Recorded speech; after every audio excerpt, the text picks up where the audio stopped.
আমার নাম প্রিয়া। এবং আপনার প্রশ্নগুলো ছিল খুবই বুদ্ধিমত্তার প্রশ্ন। হ্যাঁ, অবশ্যই। MashaAllah, خلاص.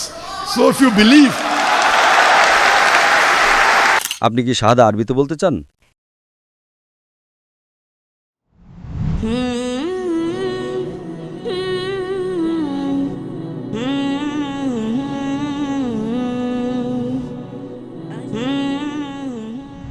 আমি আপনাকে ধন্যবাদ জানাতে চাই। আপনি আমার চোখ খুলে দিয়েছেন। যে কোনো কিছু অন্ধভাবে অনুসরণ না করা কতটা গুরুত্বপূর্ণ সেটা আমি এখন বুঝতে পারছি। আপনার নাম কি বোন? আমার নাম প্রিয়া। প্রিয়া, ঠিক আছে বোন। প্রথমেই আমি আপনাকে ধন্যবাদ জানাতে চাই। আপনি আমাকে বুঝতে সাহায্য করেছেন যে কোনো বিশ্বাস বা ধর্ম অন্ধভাবে অনুসরণ করা ঠিক নয়। মাশাআল্লাহ। এখন আমি বুঝতে পারছি কোনো বিশ্বাস সম্পর্কে প্রশ্ন করা কতটা জরুরি। কি অন্ধভাবে অনুসরণ করা উচিত আর কি করা উচিত নয় সেটা জানা দরকার। তাই আমার প্রশ্ন হল, কেন নবী মুহাম্মদ সাল্লাল্লাহু আলাইহি ওয়াসাল্লামই কেবল শেষ নবী ছিলেন এবং কেন পথ প্রদর্শনের জন্য আর কেউ আসেননি এই পাপপূর্ণ পৃথিবীতে? বোন খুব ভালো একটি প্রশ্ন করেছেন। কেন নবী মোহাম্মদ সাল্লাল্লাহু আলাইহি সাল্লাম শেষ ও চূড়ান্ত রাসূল ছিলেন? কেন তারপরে আর কোনো রাসূল আসবেন না? এটি খুব ভালো একটি প্রশ্ন। মানুষ আমাকে আরও জিজ্ঞেস করে যে কেন নবী মুহাম্মদকে প্রথমে পাঠানো হয়নি এবং কোরআন প্রথমে নাজিল করা হয়নি, তাহলে সমস্যা হতো না। উভয় প্রশ্নই যুক্তিসঙ্গত, উভয়ই যুক্তিসঙ্গত। যেমন আমার ছেলে বলে যে আমি ডাক্তার হতে চাই, কেন আপনি আমাকে সরাসরি মেডিকেল কলেজে ভর্তি করান না? আমি বললাম, না বাবা, প্রথমে তোমাকে যেতে হবে আমার ছেলে নার্সারিতে, জুনিয়র কেজিতে, প্রথম শ্রেণীতে, দ্বিতীয় শ্রেণীতে, ধাপে ধাপে। সুতরাং আল্লাহ সুবহানাহু ওয়া তাআলা আমাদের স্রষ্টা, তিনি মানুষকে সবচেয়ে ভালো জানেন। তিনি জানেন চূড়ান্ত বার্তা কি। তিনি জানেন যে মানুষ শেষ ও চূড়ান্ত বার্তা গ্রহণ করার জন্য এখনও প্রস্তুত হয়নি। তাই পূর্ববর্তী সমস্ত ওহী যা এসেছিল, যদি আপনি নার্সারিতে যান, আপনি ABCD পড়েন এবং তারপর আপনি এগিয়ে যেতে থাকেন, তারপর গণিত 1 2 3 4, 2 + 2 = 4, তারপর আপনি অন্যান্য বিষয়ে পড়েন, গুণ, ভাগ, এবং আপনি বিকশিত হতে থাকেন। একইভাবে আল্লাহ সুবহানাহু ওয়া তাআলা জানতেন যে যখন মানুষ ছিল, প্রথমে তিনি তাদের বিকাশের উপর নির্ভর করে সহজ বার্তা দিয়েছিলেন এবং আল্লাহ মনে করেছিলেন 1400 বছর আগে সঠিক সময় ছিল যে এখন মানুষ বিকশিত হয়েছে কোরআন আত্মস্থ করার জন্য। কিন্তু কোরআনের সৌন্দর্য হলো আল্লাহ জানতেন যে মানুষ আরও বিকশিত হবে, কিন্তু নিম্নতম প্রয়োজনীয়তা ছিল কোরআন গ্রহণের 1400 বছর আগে। মানুষ সহস্র সহস্র এবং লক্ষ লক্ষ বছর ধরে আছে, আল্লাহু আলাম, আমরা জানি না। তাহলে আল্লাহ কি করলেন? আল্লাহ শেষ ও চূড়ান্ত বার্তা কোরআন এবং নাজিল করলেন শেষ ও চূড়ান্ত রাসূল সাল্লাল্লাহু আলাইহি সাল্লামকে। কারণ যখন শেষ বার্তা আসে তার একটা সময়কাল থাকে, এবং যখন শেষ রাসূল আসেন তিনি চূড়ান্ত রাসূল। সুতরাং আল্লাহ সুবহানাহু ওয়া তাআলা যখন তিনি শেষ ও চূড়ান্ত বার্তা নাজিল করলেন, আল্লাহ কোরআনে বলেন সূরা মায়েদা অধ্যায় নম্বর 5 আয়াত নম্বর 3, আজ আমি তোমাদের জন্য তোমাদের ধর্ম পূর্ণ করলাম এবং তোমাদের জন্য ইসলাম মনোনীত করলাম এবং তোমাদের প্রতি আমার অনুগ্রহ সম্পূর্ণ করলাম। আল্লাহ মানুষকে বলছেন এই দিনে, এটি ছিল কোরআনের শেষ আয়াত যা নাজিল হয়েছিল, আমি তোমাদের জন্য আমার ধর্ম পূর্ণ করেছি এবং তোমাদের জন্য ইসলাম মনোনীত করেছি। এখন আল্লাহ ধর্ম পূর্ণ করার পর নতুন কিছু যোগ করা যাবে না, কিছু বাদ দেওয়া যাবে না। যদি কিছু যোগ করা হয় তার মানে আগেরটি সম্পূর্ণ ছিল না। ঠিক আল্লাহ 5টি 10টি আঙুল দিয়েছেন, যদি আপনি একাদশটি যোগ করেন তবে এটি সম্পূর্ণ নয়। তাই আল্লাহ দিন পূর্ণ করেছেন এবং শেষ ও চূড়ান্ত ওহী কোরআন, শেষ ও চূড়ান্ত রাসূল মুহাম্মদ সাল্লাল্লাহু আলাইহি ওয়াসাল্লামের মাধ্যমে। এটা কোথায় উল্লেখ করা হয়েছে? যেমন আমি আমার বক্তব্যে বলেছি সূরা আহজাব অধ্যায় নম্বর 33 আয়াত নম্বর 40-এ, মা কানা মুহাম্মাদুন আবা আহাদিম মিন রিজালিকুম ওয়ালাকিন রাসূলুল্লাহ ওয়া খাতামিন নবিয়্যিন ওয়া কানা আল্লাহু বিকুল্লি শাইইন আলিমা। যে নবী মুহাম্মদ সাল্লাল্লাহু আলাইহি সাল্লাম তোমাদের কোনো পুরুষের পিতা নন, তবে তিনি আল্লাহর রাসূল এবং নবীদের মোহর। এখন যখন আল্লাহ শেষ ও চূড়ান্ত বার্তা নাজিল করলেন, মানুষ বিকশিত হতে থাকে এবং আমরা কোরআন আরও ভালোভাবে বুঝি। বিজ্ঞান উন্নত হয়েছে, আমরা এখন যেভাবে কোরআন বুঝি, আমরা কোরআনের কিছুটা ভালো বুঝি কারণ বিজ্ঞান উন্নত হয়েছে, কিন্তু বার্তা একই। এখন যেহেতু বার্তা পরিবর্তন হবে না, তাই আমাদের কোনো রাসূলের প্রয়োজন নেই। তাহলে আল্লাহ কি করেন?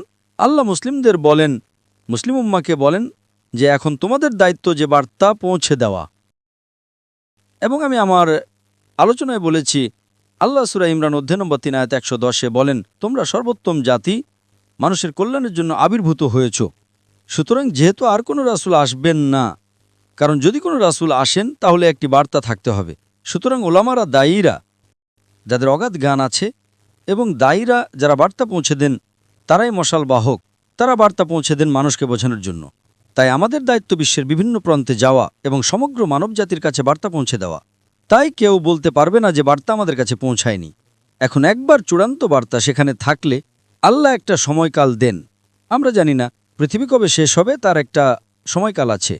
আমরা জানি না, আল্লাহ জানেন। কবে পৃথিবী শেষ হবে কেবল আল্লাহই জানেন। কিন্তু পৃথিবী ধ্বংসের কিছু আলামত আছে। হাদিসে ছোট আলামত এবং বড় আলামত আছে। ছোট আলামতের মধ্যে আমার ফেসবুক পেজে আমি 87টি ছোট আলামত এবং 10টি বড় আলামত দিয়েছি। ছোট আলামতের মধ্যে প্রথম আলামতগুলোর মধ্যে একটি হলো পৃথিবী ধ্বংসের। ছোট আলামত হলো শেষ ও চূড়ান্ত রাসূল নবী মুহাম্মদ সাল্লাল্লাহু আলাইহি ওয়াসাল্লামের আগমন। এটি একটি ছোট আলামত যে এখন পৃথিবী শেষ হতে যাচ্ছে। কিন্তু কত সময় লাগবে আল্লাহু আলাম। 100 বছর, 200 বছর, 1000 বছর, 10,000 বছর, আমরা জানি না। সুতরাং এটি ছিল প্রথম ছোট আলামত, শেষ ও চূড়ান্ত রাসূলের আগমন। পৃথিবী ধ্বংসের প্রথম কয়েকটি আলামত, প্রাথমিক আলামত হলো মুহাম্মদ সাল্লাল্লাহু আলাইহি ওয়াসাল্লামের আগমন। তারপর আরও অনেক আলামত আছে, আপনারা আমার ফেসবুকে যেতে পারেন। তারপর বড় আলামতগুলো শুরু হবে। সুতরাং আল্লাহ নতুন কোনো রাসূল পাঠাননি, কারণ কোরআন হলো শেষ ও চূড়ান্ত বার্তা।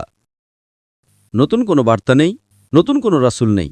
কিন্তু আল্লাহ নিশ্চিত করেছেন যে তিনি মুসলিম উম্মাকে বলেছেন যে আমাদের অন্যদের কাছে বার্তা পৌঁছে দিতে হবে। এবং তিনি বলেছেন যে মুসলমানের জন্য সবচেয়ে ভালো পেশা হলো একজন দায়ীর, যা আমি আমার আলোচনায় টাচ করেছি। নবী মুহাম্মদ সাল্লাল্লাহু আলাইহি ওয়াসাল্লাম ছিলেন শেষ রাসূল, এবং আমি আমার আলোচনায় বলেছি যেহেতু তিনি ছিলেন শেষ রাসূল, তিনি ছিলেন রাহমাতুল লিল আলামিন। যদি না হতেন তাহলে তিনি কেবল আরববর্ষের রহমত হতেন। ঠিক, যদি আরেকজন রাসূল আসতেন তাহলে হয়তো তিনি কেবল একদল মানুষের জন্য হতেন, সম্ভবত আরববর্ষের জন্য। মনে করেন কোরআন হয়তো 100 বছর, 1000 বছর, 2000 বছরের জন্য, আমরা জানি না। সুতরাং যেহেতু আল্লাহ বলেছেন এটি শেষ ও চূড়ান্ত ওহী এবং নবী মুহাম্মদ সাল্লাল্লাহু আলাইহি ওয়াসাল্লাম শেষ ও চূড়ান্ত রাসূল, তাই এটি সমগ্র মানবজাতির জন্য। এই কারণে নবীর মর্যাদা অনেক উঁচুতে। যেহেতু তার মর্যাদা উঁচুতে এবং বার্তাটি উঁচুতে, আপনি রূপান্তরটা আরও দ্রুত দেখতে পাচ্ছেন। আজ পৃথিবীতে মানব জনসংখ্যার 25%-রও বেশি মুসলমান। আজ পৃথিবীতে সবচেয়ে অবহেলিত মানুষ হলো মুসলমানরা। পৃথিবীতে সবচেয়ে বেশি টার্গেট করা মানুষ হলো মুসলমানরা। সবচেয়ে বেশি সমালোচিত মানুষ হলো মুসলমানরা। সবাই আমাদের বিরুদ্ধে, তবুও বার্তা পৌঁছে যাচ্ছে। এটি শেষ সময় বোন। সুতরাং যেহেতু এটি শেষ সময়, তাই নতুন আর কোনো রাসূল আসবেন না। কিন্তু বার্তার শক্তি এতই প্রবল, এটি বিশ্বের অনেক মানুষকে অন্তর্ভুক্ত করছে। আগের যারা ধর্মগ্রহণ করেছিল, খ্রিস্টান ধর্ম ইত্যাদি, তারা কেবল নামমাত্র ছিল। আজ পৃথিবীতে যখন মানুষ খ্রিস্টান বলে, তারা খ্রিস্ট ধর্ম পালন করে না।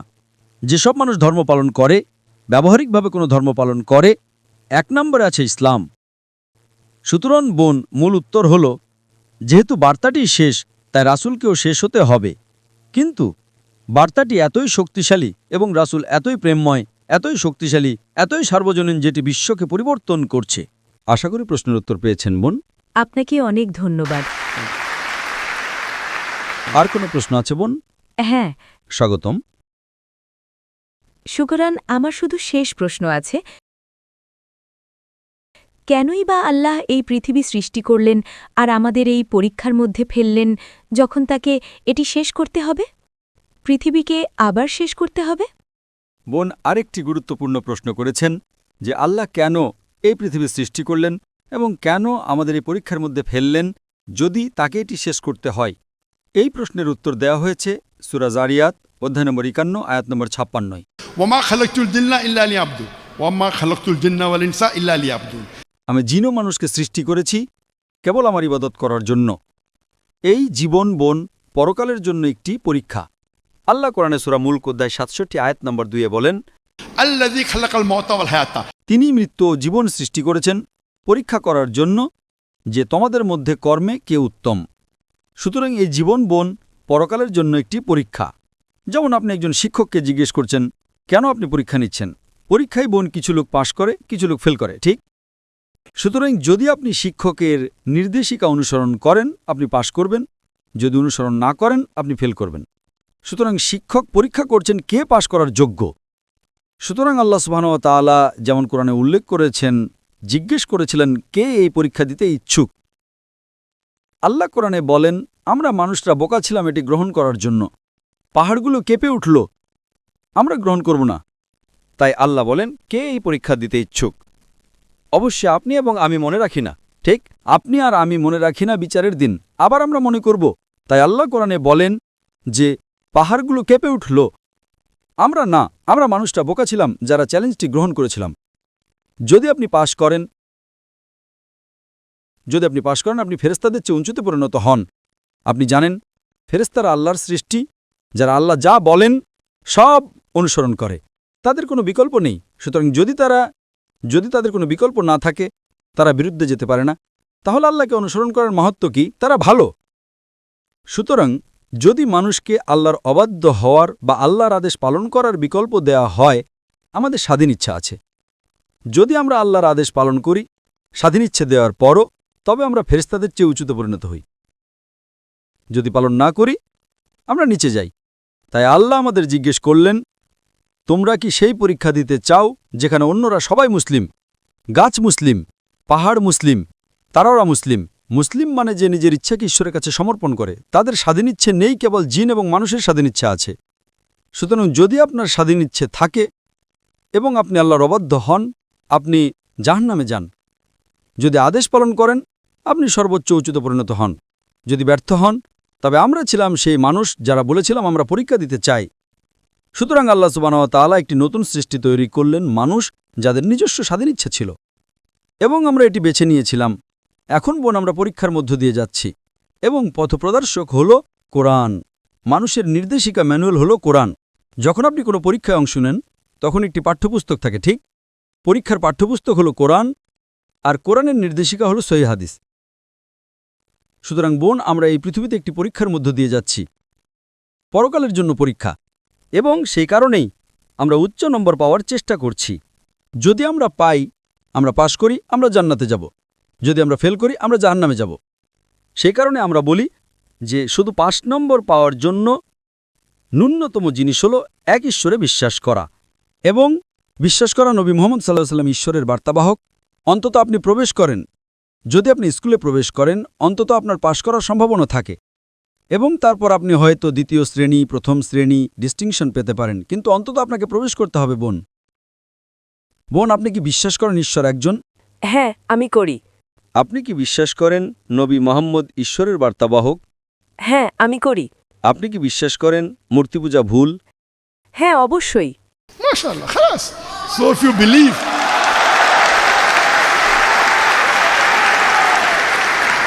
সুতরাং যদি আপনি বিশ্বাস করেন যে ঈশ্বর একজন, এবং আপনি বিশ্বাস করেন মূর্তি পূজা ভুল, এবং আপনি বিশ্বাস করেন যে নবী মুহাম্মদ সাল্লাল্লাহু আলাইহি সাল্লাম আল্লাহর রাসূল, তবে আমার মতে আপনি একজন মুসলিম। বোন আপনি কি শাহাদা বলতে চান? আপনি কি শাহাদা আরবিতে বলতে চান? এগুলো আনন্দের অশ্রু বোন। আপনি কি শাহাদা আরবিতে বলতে চান? Yes. yes? MashaAllah. Takbir.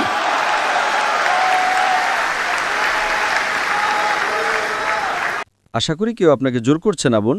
না। আপনি নিজ ইচ্ছায় গ্রহণ করতে চান। হ্যাঁ। সুতরাং নিশ্চিতভাবেই আপনার ইসলামের ব্যাপারে যথেষ্ট কিছু জ্ঞান থাকতে পারে। হ্যাঁ, আমার আছে। মাশাআল্লাহ বোন, আমি শুধু এটি আরবিতে বলবো আর আপনি তা পুনরাবৃত্তি করতে পারেন বোন। Ashhadu Ashhadu Allah. Allah Have the microphone close, please. Allah Ashhadu Ashhadu Allah Allah ilaha ilaha illallah illallah wa ashhadu wa ashhadu anna anna Muhammadan Muhammadar abduhu abduhu wa rasuluhu. wa rasulullah. আমি সাক্ষ্য দিচ্ছি যে কোনো উপাস্য নেই আল্লাহ ছাড়া, এবং আমি সাক্ষ্য দিচ্ছি যে নবী মুহাম্মদ হলেন রাসূল এবং আল্লাহর বান্দা।